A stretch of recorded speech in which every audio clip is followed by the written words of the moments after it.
예, 하늘의 말씀 봅니다. 신약성 에베소서 1장 20절에서 23절까지 봅니다. 에베소서 1장 20절에서 23절 말씀 제가 읽어드립니다.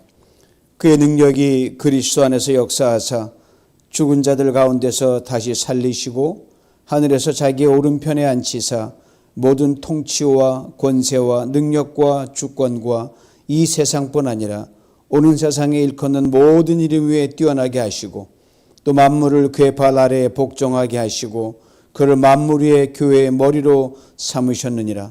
교회는 그의 몸이니 만물 안에서 만물을 충만하게 하시는 이의 충만함이니라. 아멘. 할렐루야. 무더운 여름을 지나고 있습니다.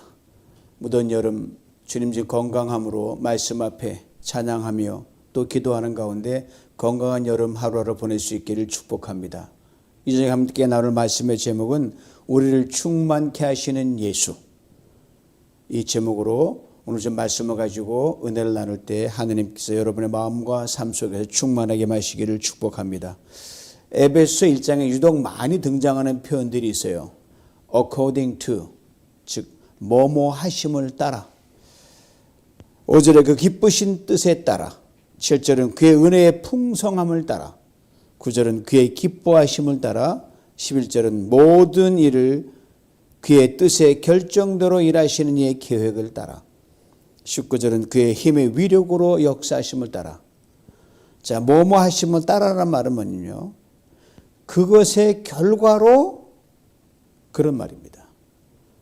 즉 우리를 향해 품으신 하나님의 기쁘신 뜻의 결과로, 그에 따라 우리를 향해서 품으신 하나님의 풍성한 은혜의 결과로, 은혜에 따라 우리를 향해 내리신 하나님의 결정의 결과로, 우리를 위해 일할 하나님의 능력의 결과로 이런 엄청난 일이 벌어졌다를 말하기 위한 시작 접속어예요.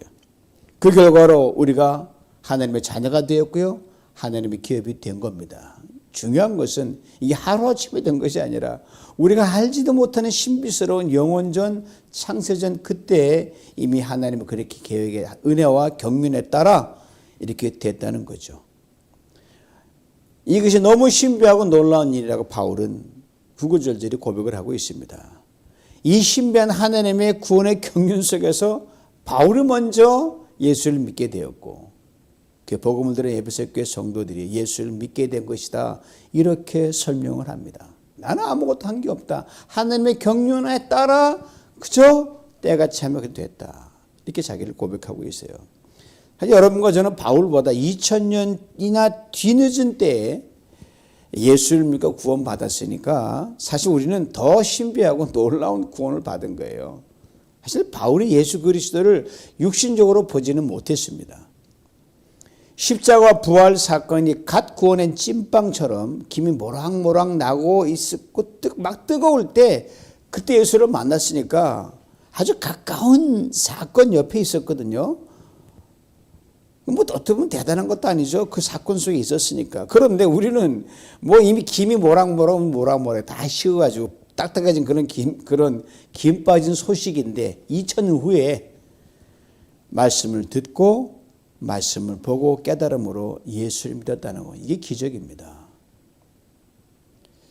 바울이 예수를 믿은 믿음보다 우리 예수를 믿은 믿음이 더 극적이고 신비한 것은 당연합니다. 고로 바울이 다메섹 도상에서 극적인 어떤 회심의 체험을 했다, 여러분 그런 거 없어도요. 2000년 뒤에는 2000년 되면 사실 그 과거의 사건은 이미 기록에 지워질 만한 것이네 돼요. 그런데도 하나님의 역사를 통해 우리가 믿었다는 자체가 다메섹 사건보다 훨씬 강력한 파워풀한 사건이라는 거예요. 이걸 놓쳐서는 안 됩니다. 이를 통해 제가 늘 깨닫는 것이 있어요. 그렇다면 하나님은 당신의 형상대로 지음받는 모든 지구촌의 수많은 사람들을 위해서 이처럼 기이하고도 각자의 신묘막측한 방법으로 차별 없이 그들을 부르신다는 하나님의 뜻, 이걸 제가 2000년 뒤에 우리도 예수 믿으면은 회교권이든 그렇게 반대를 하든 하나님 거 뒤집어 놓지 않겠어요? 당연하지요. 고로 여러분과 저의 믿음을 하나님께서 참으로 귀하게 보신다는 것, 그렇죠? 그 사건과 뭐 연관을 지을 수 없는데도 우리가 예수를 믿었다는 것, 그걸 믿음으로 믿었다는 것, 하나님 귀히 보신다는 것, 이거 놓쳐서는 안 됩니다. 때론 연약하지요. 유혹 앞에서 흔들거릴 때가 있지요. 그렇지만 주님을 붙들려고 얼마나 여러분이 때때로는 몸부림치고 요동을 칩니까? 주님 그것 귀히 보십니다.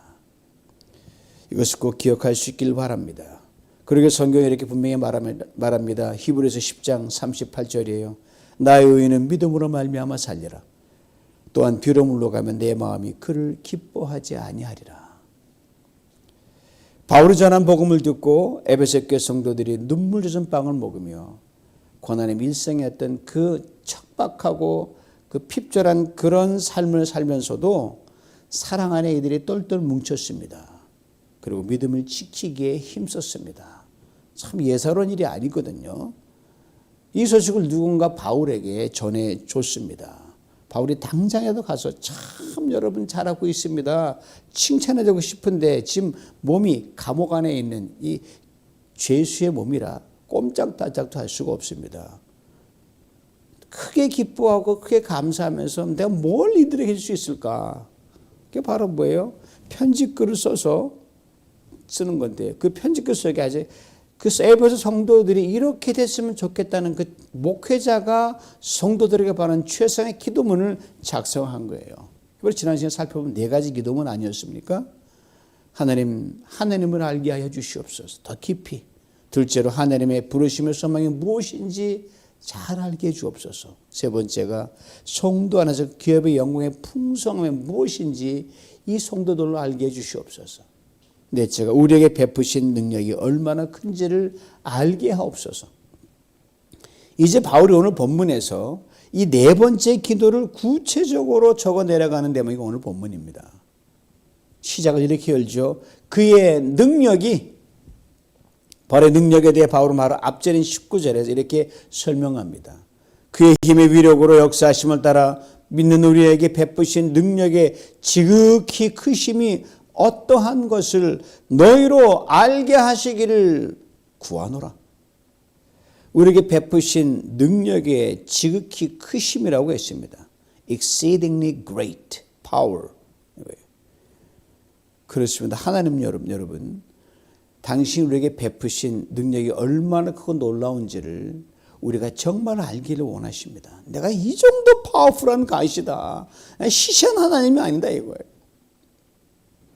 이것만 나면 여러분 소위 말해서 만사형통입니다.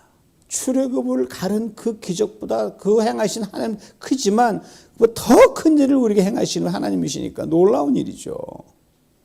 그거 아닌데 뭘 두려울 게 있겠어요? 하나님의 능력이 얼마나 클까요, 여러분? 세상에 사람들이 힘 자랑하죠.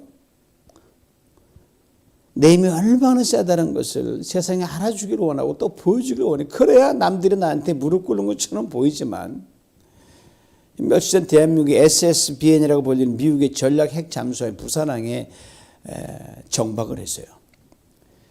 북한의 무력 도발에 대한 강력한 그런 견제로 이미 한미 정상에서 약속한 대로 핵 잠수함을 보내서 무력 시위를 해서 핵 억제력을 하겠다 약속을 지킨 차세 온 그 핵 잠수함입니다. 그럼 이 핵 잠수함의 위력이 어느 정도냐면요. 히로시마와 나가사키에 떨어졌던 그 원자폭탄 굉장했잖아요. 그 원자폭탄의 파괴력이 1600배 정도가 된다고 합니다. 뭐 한 번도 겪어보지 않아요. 뭐 히로시마 원폭이 굉장하잖아요. 그게 1600배라는 거예요. 근데 여러분, 이것도 놀랄 일이 아니에요. 이미 미국과 러시아가 보유하고 있는 핵무기만 해도 여러분, 이 지구를 몇 번이고 멸망시켰다가 남을 정도의 파괴력을 지니고 있습니다. 다만 이 엄청난 위협이 매일 지구촌에 실제로 존재하고 있거든요. 버튼만 들면 다 박살이 나는 거예요. 그리고 평소 피부로 못 느끼니까 그거는 못 느끼는 거예요. 그런데 말입니다. 인간이 자랑하는 바로 이 힘이라는 것. 뭐 나라를 몇 번이고 멸망시킬 수준에 파괴했다는 힘이라는 것. 뭐 요번에 온 그거 핵잠수 한 방만 쏴도 이 북한이 완전히 콩가루 된다 그러더라고요. 그렇다는 것. 사실 아무짝에도 쓸모없는 힘이라는 걸 아십니까? 힘써서 뭐하게요?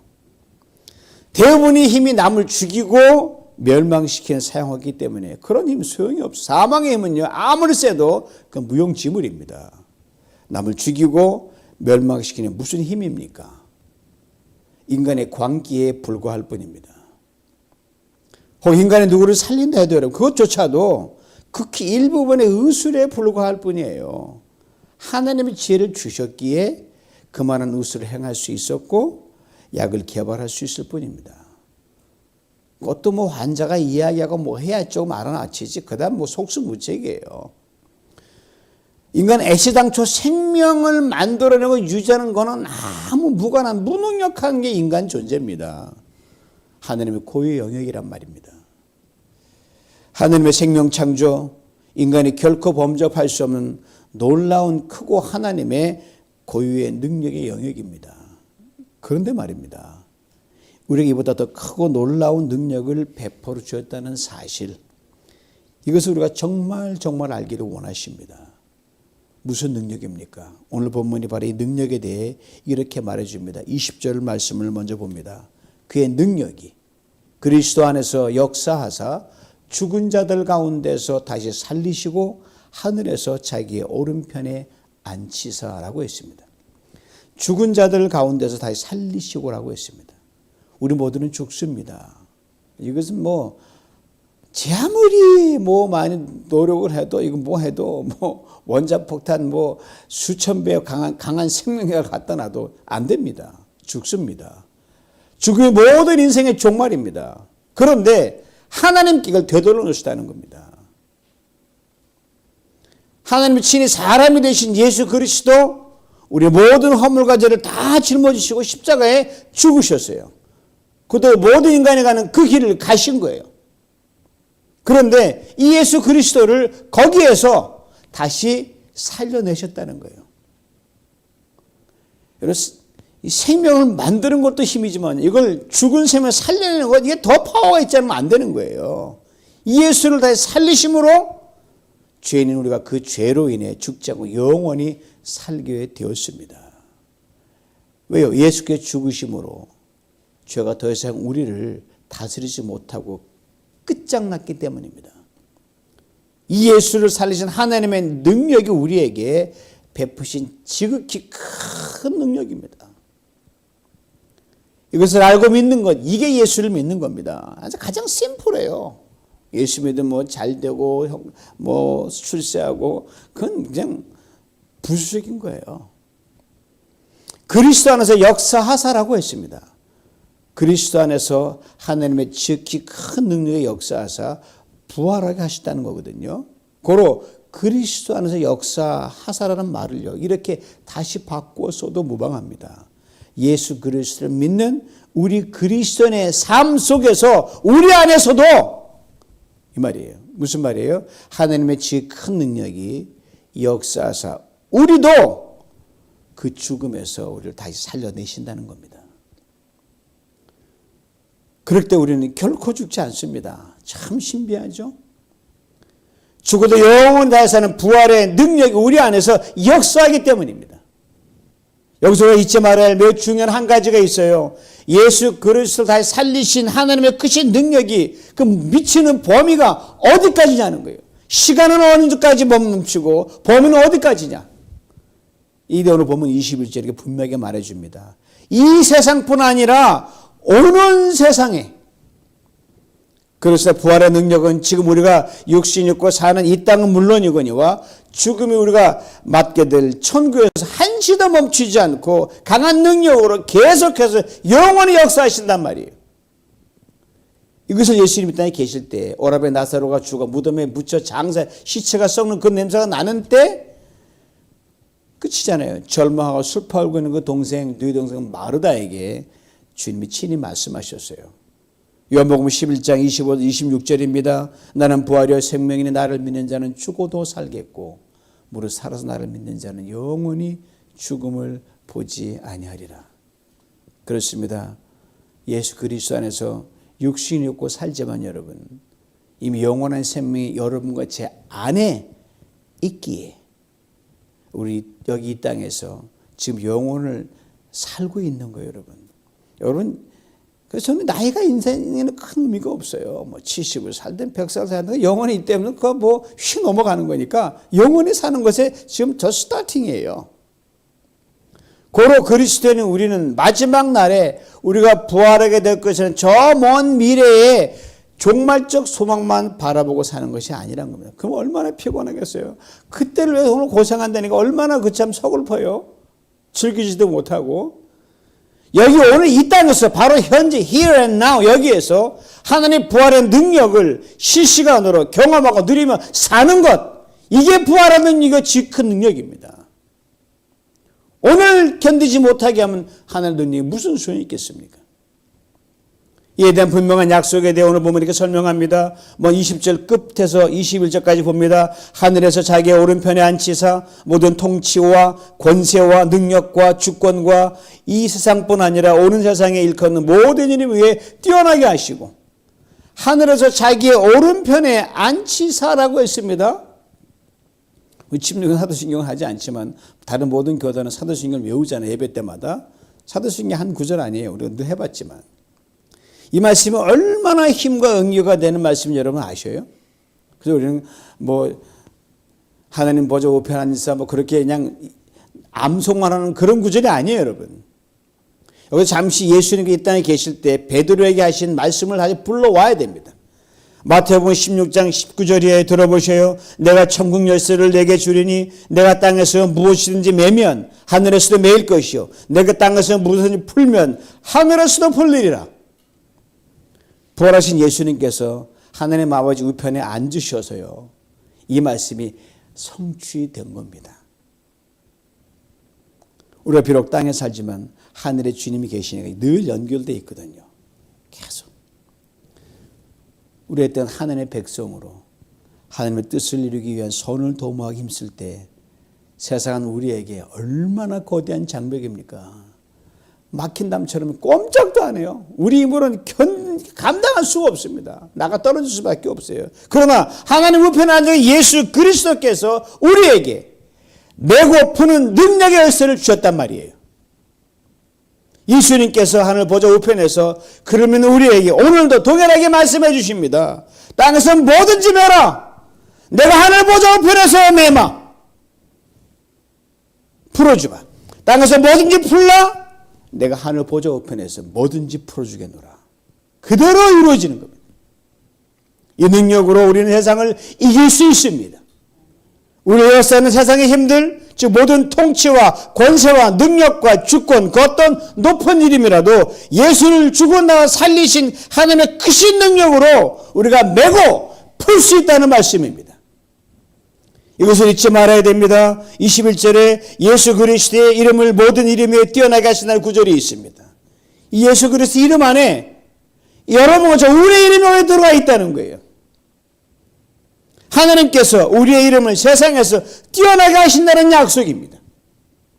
그리고 여러분과 저 이름 석자 그냥 그렇고 그런 이름이 아니란 말씀이에요. 하나님께서 예수 그리스도 십자가에 달려 죽기까지 내어 주기까지 하시면서 높이고자 하셨던 그 이름이 여러분과 제 이름이란 말이에요. 오늘 이후부터 우리 이름을 우리 스스로 부를 때나 누가 이름을 우리를 부를 때 하나님이 뛰어나게 하신 이름임을 시마다 때마다 기억할 수 있기를 원합니다. 자녀들 이름도 마찬가지예요. 사랑하는 교회 성도 목장 지체 이름도 마찬가지예요. 그 이름에 대해서 하나님이 뛰어나게 하신 이름의 소유자가 바로 우리의 자녀들이요. 우리 공동체 지체들 이름을 알고 귀하게 여기는 우리 모두가 될 수 있기를 원합니다. 그렇습니다. 예수 승리 내 승리입니다. 예수 부활 내 부활입니다. 예수 영생 내 영생입니다. 예수 천국 내 천국입니다. 예수 천국 열쇠 내 열쇠입니다. 예수 안에서 우리는 하나님의 양자가 되어 하나님의 아들인 예수 그리스도께서 상속받으시는 모든 것을 패키지로 다 물려받은 존재들이기 때문입니다. 이제 우리가 예수 그리스도 안에서 누린 놀라운 능력을 바울에게 또 적어 내려갑니다. 22절입니다. 또 만물을 그의 발 아래 복종하게 하시고 그를 만물 위에 교회의 머리로 삼으셨느니라. 복종이나 아래에 둔다는 말인데 22절 한 절 말씀에 똑같은 요 말이 후포타소라는 이 단어가 두 번 연속 등장해요. 즉 강조용법으로 복종시키고 복종시킨다. 절대로 그 안에 들어간다는 말이에요. 주 예수 그리스도를 믿는 그 믿음의 천막으로 그냥 세상에 그 다른 어떤 것을 덮어서 감히 고개를 들지 못하게 하신다는 그 약속의 말씀이 이 안에 들어있는 겁니다. 우리의 마음이 허용하느냐 아느냐가의 관건이죠. 그래서 마음을 지키기를 다하라 그랬잖아요. 우리 마음의 절대 우선순위 예수 그리스도 하나님께 딱 잡히면 거기서 우리의 삶에 믿는 우리에게 베푸신 능력의 크심이 무엇인지를 시험할 때마다 강력하게 경험하게 만드실 줄 믿습니다. 조선 전기시대 4대 서역어로 잘 알려진 양사원의 태산가를 잠시 불러옵니다. 여러분 다 뭐 학교 다닐 때 뭐 어린 때부터 아는 그 시조예요. 태산이 높다 하되 하늘 아래 매이로다. 오르고 또 오르면 못 오를 리 없건만은 사람이 제한이 오르고 매만 높다 하더라. 노력하면 안 되는 일이 없다는 그 시조의 교훈이거든요. 그로 낙심하지 말고 산 높다고 기죽지 말고 열심히 노력하면 그 산은 오른다 이 말이에요. 용기와 경절로 주는 귀한 시조입니다. 그런데 여러분 인생이만큼 살아보니까 아무리 노력해도 안 되는 것이 인생임을 깨닫게 됩니다. 사실 안 되는 게 훨씬 더 많은 거예요. 되는 건 그저 감사할 뿐이에요. 또한 첨단 광문이 얼마나 발달해 있습니까? 우주랑 탐사선은 보통 뭐 몇십 개, 몇백 개 쏘아 올렸잖아요. 그러면서 우주를 정복한 것처럼 큰 소리 뻥뻥 쳐대고 난리예요. 모습만 다르지 태산을 정복하려는 옛사람과 다를 바가 없습니다. 시편의 한 구절이 생각납니다. 시편 2편 4절이에요. 하늘에 계신 이가 웃으시며 주께서 그들을 비웃으시리로다. 사실 태산을 보고 정복하려고 하는 사람보다 여러분 무한한 우주를 보고 그 정복하려고 하는 사람보다 여러분 태산과 무한한 우주를 보고 창조주 하나님 앞에서 겸손히 행하는 사람이 되는 것이 진정한 지혜요 진정한 능력입니다. 사실 내가 나의 한계를 아는 게 정말 능력이에요. 한계를 모르니까 세상에 미친 듯이 날뛰는 거거든요. 전쟁을 하고. 이것이 그리스도인입니다. 내 한계를 아는 것. 시조를 이렇게 패러디해 봅니다. 돈의 능력 크다 하나 하늘 능력 아래 있다. 명예 높다 하나 하늘 높음 아래로다. 인간 지적 크다 하나 하늘 밑에 점이로다. 과학 문명 탁월하나 하늘 밑에 땅이로다. 그러게 또 다른 시편 기자는 인간의 한계 앞에 이렇게 겸손할 것을 우리에게 주문합니다. 시편 131편 1절이에요. 여호와여 내 마음이 교만하지 아니하고 내 눈이 오만하지 아니하오며 내가 큰 일과 감당하지 못할 놀라운 일을 하려고 힘쓰지 아니하나이다. 이 시편을 누가 썼냐면요. 통일 이스라엘을 2대 왕 다윗이 쓴 시입니다. 인간적인 관점에서는 그 당시 다윗은 주변 나라와 나라에서 그를 감히 넘볼 사람이 아무도 없었어요. 그 큰 나라도 일할 수 있는 큰 힘과 지위가 있었습니다.